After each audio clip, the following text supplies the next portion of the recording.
Hey everybody, I wanted to take you through a really quick and easy, but really super helpful AI automation that we've got working here for a client of ours.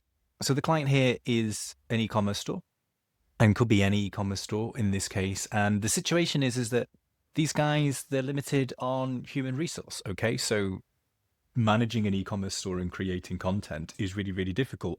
And especially when, like in these guys' cases, they're catalog is so fast moving and can change so frequently and quickly that actually staying on top and writing really good, effective product descriptions can be really, really tricky.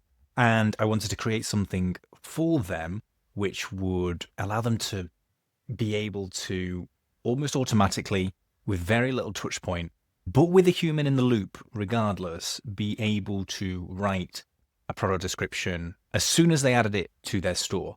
So what they do is they will add a product to their Shopify store, but they will give it the very bare minimum information. And so if I open this up here, we'll see what that might be. In this case, I'm doing a product here, and we get obviously all the information that we get out of Shopify. There's a wait here, which I've deactivated for now, pushing a product and then making an edit. So in this case, I've put that wait as just 60 seconds. They might push it and then go, oh, I need to quickly change something. So I didn't want to obviously get in the way of that. That wait could be 5 minutes. It could be 10 minutes. It could be a day because they might be coming back and forth. So but I wanted to put that wait in there, but I've deactivated it for the sake of testing. Next here, we've got two filters. These are products in the catalog which I don't want to touch with the AI automation because it would be really difficult for me to do that. So we've got one which is kind of used products that they've got. I don't want to get the AI involved with doing this because it can get very complex and convoluted. We've got different grades and qualities. I don't want the AI to start saying this is brand new or this is sparkling or anything like that. So just in case we're filtering those stuff out, and they're okay with that, because they want that granularity of control. It's really important that their product descriptions for those product set. And the filter here is really simple. We're just getting a product type that's taken from the new product and making sure that it's not equal to a collection that they add it to, a Kirsch kit collection. In this filter, we've just got it set to kits. So I don't want to be touching, they've got a series of sports kits that they've got. We don't want to be touching those either. And then we go through and start doing the AI descriptions. Okay. So in this case, what we've got is a really in-depth prompt here. It's just saying that we're a specialized sneaker copywriter, and it's taken the existing title and it's going to take the existing description here because these guys will put in a little bit of a description, and we'll come back to why they do that in a second. So they take the description and the title and then write a compelling product description using these guidelines. And I put some guidelines in here. So enthusiastic, knowledgeable tone, focus on key features and benefits, unique selling points, technical details and materials, comfort, style, functionality, and incorporate trendy but natural language that resonates with sneaker culture. So this is not just generic AI content.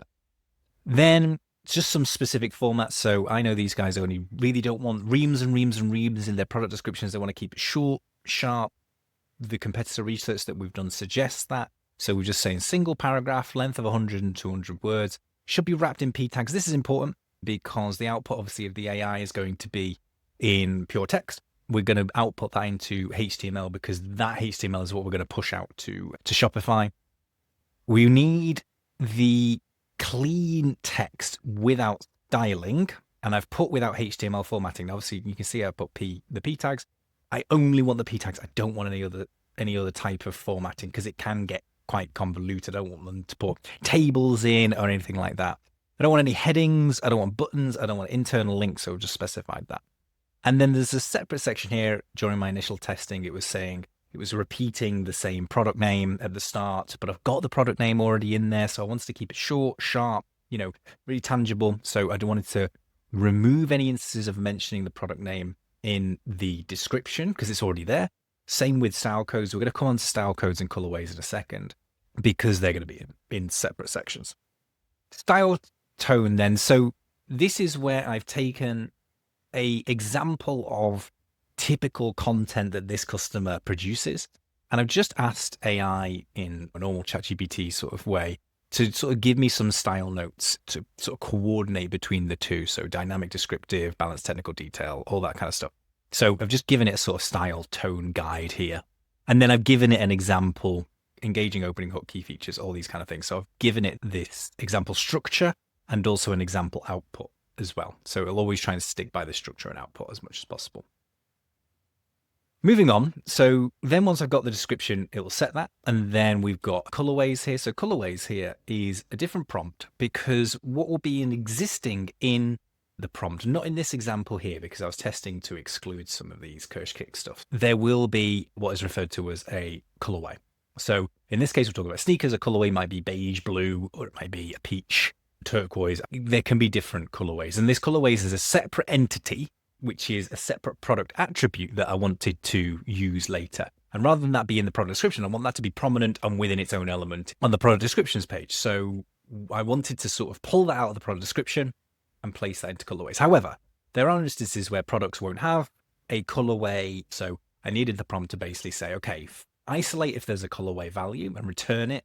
If you don't find a colorway, just return no color and output that.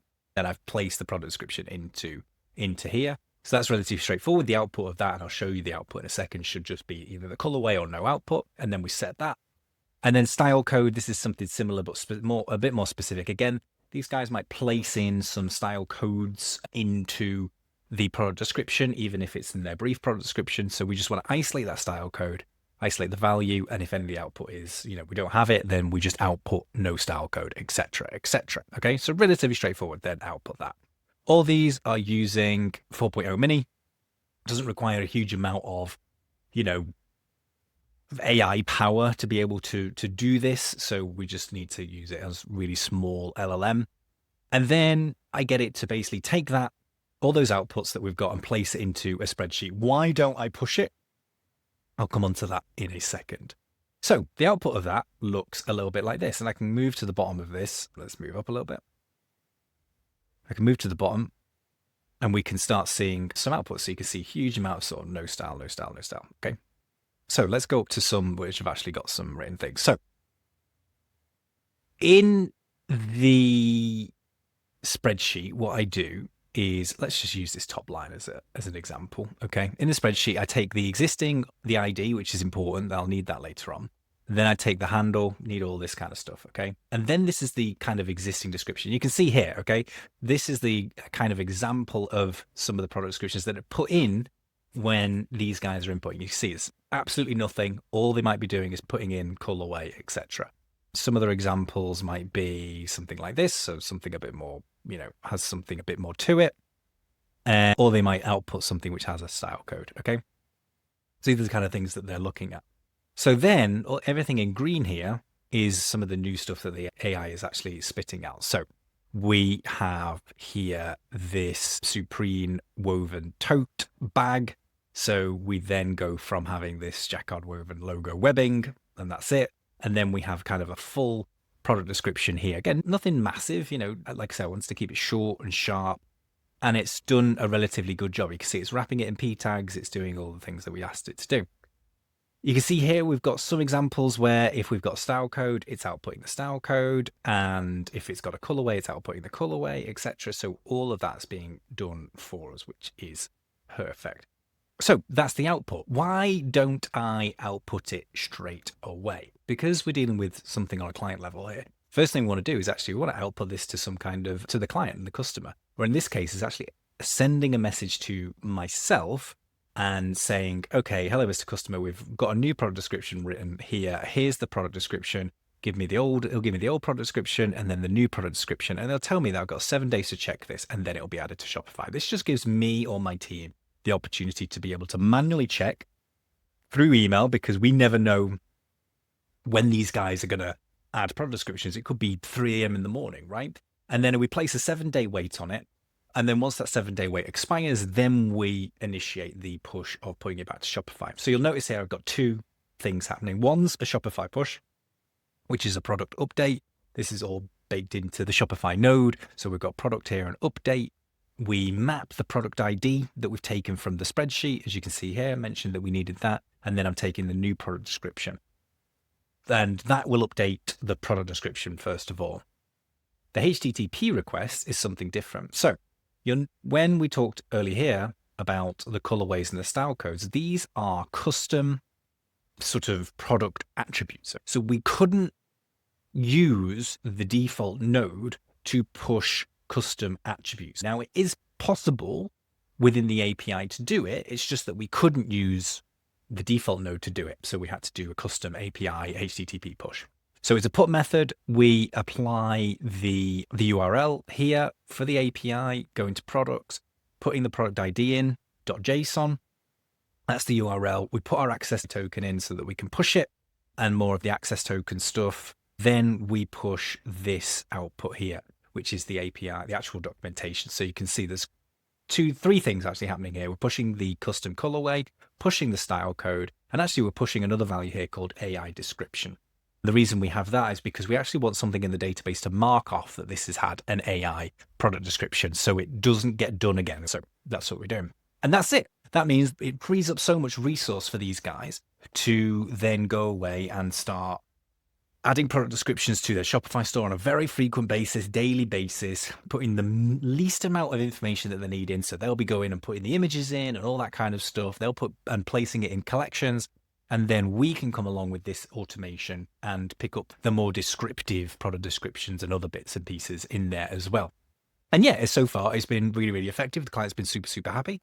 And it could be used across the board. You know, if you've got an e-commerce store and you're wanting to sort of generate these unique product descriptions, and you can probably place so much more into this, such as you could do some deep research entities in here. You know, it's more technical if we're looking at technical products, but specifically for things like clothing and brands and reselling items, where there's a wealth of information that's already out there on the web, it's really easy for us to place a deep research module in here to enrich the product data, because we're relying on what the AI already knows about this and what's in the product descriptions. So enriching that with some deep research might add a little bit of layer of uncertainty in terms of hallucinations, which we don't want to do, but it would enrich the product description a little bit further, which would be cool. I hope you like this.